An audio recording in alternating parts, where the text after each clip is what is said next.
pamaslah. Cium lah. Telatahnya yang comel pasti mencuit hati sesiapa yang melihat. Tidak seperti haiwan ternakan lain, kambing betina yang diberi nama Gegel ini menjalani kehidupan yang cukup istimewa. Dimanjakan oleh pemiliknya, Syafiqah Idora Maddin 31 tahun, sehingga tidur bersama-sama keluarga, kelakuan Gegel memikat hati sehinggakan tular di media sosial. Bukan hanya di bilik tidur, Gegel turut dibawa bersia-sia dan berjalan jauh menaiki kereta. Dibela sejak dari usia sehari, keluarga Idora turut rapat dan rajin melayang kerenah anak kambing kesayangan ini. Selain Gegel, mereka turut memelihara haiwan lain seperti kucing, angsa, arnab, ayam dan juga ikan. Meskipun kini Gegel tidak lagi bersama Idora dan keluarga, namun kecintaan mereka pada haiwan-haiwan ini tidak pernah pudar. Malah, anak-anak Idora turut berkongsi rasa yang sama dengannya. Kasih sayang terhadap seekor haiwan yang dipupuk juga dalam kalangan keluarganya. Itulah kisah bagi Puan Idora. Kita terus bersama dengan beliau, Syafiqah Idora Maddin di Siti Awan, Perak. Assalamualaikum. Waalaikumsalam. Bersama dengan anak-anaknya. Putranya, jakanya juga. Puan, terima kasih kerana sudi bersama dengan kami. Mungkin kita nak tanyakan persoalan berkenaan dengan kasih dan sayang terhadap haiwan peliharaan ini. Tapi mungkin boleh kongsikan keadaan sekarang selepas ketiadaan Gegel yang dikasihi ni, Puan? Selepas tak ada Gegel tu, saya rasa kekok sikit sebab kita dah biasa dengan dia selama 3 bulan. Jadi kita dah biasa tidur dengan dia, susukan dia, mandikan dia. Dia mandi sehari 2 kali. Jadi ataupun 2 hari sekali.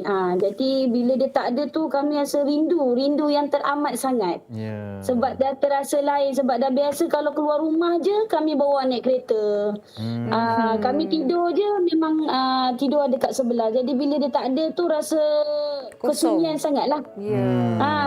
Rasa sunyi sangat sebab tak dengar suara dia nak susu. Tak dengar suara dia panggil apa, dia suka tarik tangan kita. Kalau dia nak tidur dia tarik tangan kita. Perbuatan dia tu memang buat kita jadi rindulah bila dia dah tak ada tu. Jadi kemesraan ni adakah Gegel seorang? Jika sebab difahamkan Puan Idora ni memang seekor ya.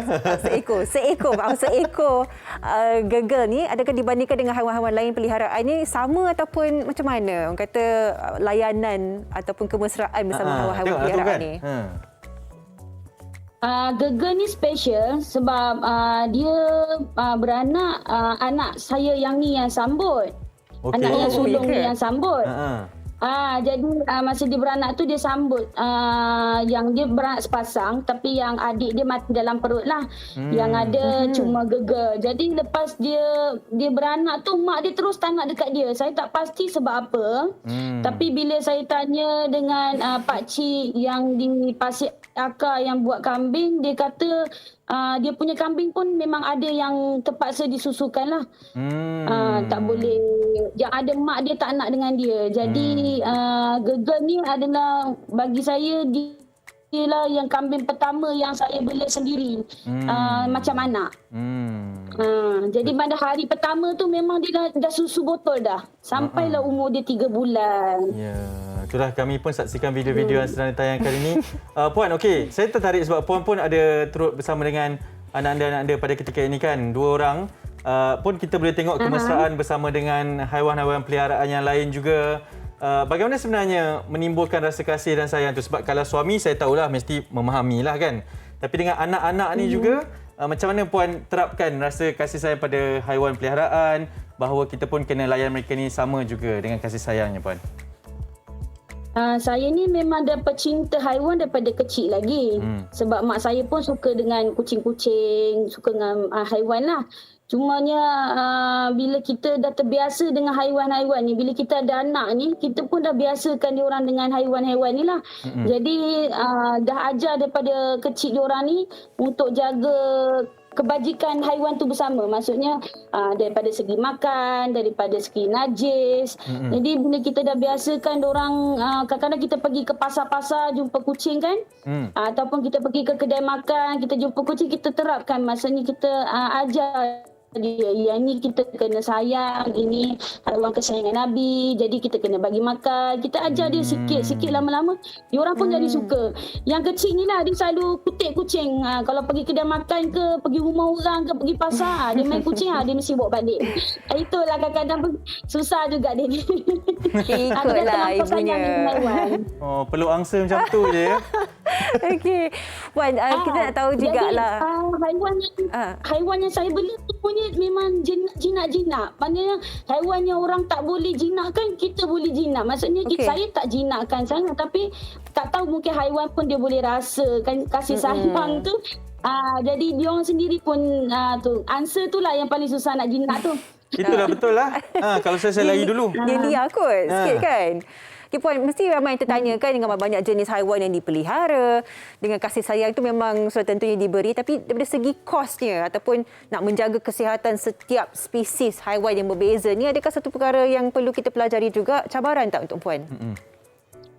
Sangat mencabar sebab bila kita bela dalam haiwan yang dalam kuantiti yang banyak, dia akan ada satu penyakit. Kadang-kadang penyakit tu boleh berjangkit dan boleh menyebabkan kematian. Jadi saya dah melalui fasa-fasa kematian dah lah.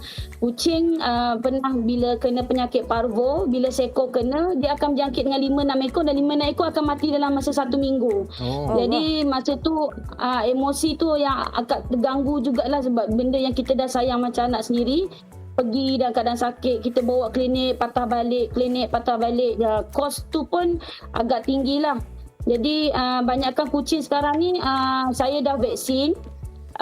Kemudian daripada segi penjagaan, bila kita cek hari-hari cek, kalau ada rasa macam ada luka sikit, terus letak ubat. Kalau rasa tersema je, kami terus bagi ubat. Tak tunggu dah macam dulu. Mungkin sebab kurang pengalaman kan, jadi ada yang matilah. Bila angsa berebut minta dokong tu. Itu yang saya teruja tengok angsa tu dipeluk seperti angsa anak. tu, Puan peluk, kami lari tau. Betul, saya setuju. Puan, terima kasih banyak-banyak. Terima kasih, Puan. Sampaikan salam kepada suami juga. Dan juga mungkin anak-anak tu boleh lambai sikit bersama dengan kita. Ni siaran secara langsung ni, Dik. Senyum sikit. Tu lagi seekor. Itu haiwan apa tu? Musang pandan ya? Musang pandan. Dia musang pandan. Alah. Oh, dia sebesar kucing. Wah, betul-betul macam anak-anak dia buat ni Dia ya. sebesar kucing. Saya nak pergi rumah Puan Dora ni lah. Betul ke? Yakin? Awak yakin? Nak Okey. pergi. Puan, terima kasih banyak-banyak. Terima Kerana sudi kasih. bersama kami. Sama, bye-bye. Assalamualaikum. Wow, inspirasi sebuah keluarga lah. Kata sebelum Puan Dora ni sayang pada haiwan, ibunya sendiri yang menerapkan kasih sayang terhadap haiwan itu. Jadi orang kata generasi ke generasi lah, alhamdulillah. Yelah, anaknya pun pergi mana-mana pun bawa kucing kan. Angsa dia dipeluk. Baik, itulah Puan Syafiqah Edora Mahdin dari Setiawan Perak. Mana yang nampak tu tengah-tengah lah katanya. Okey.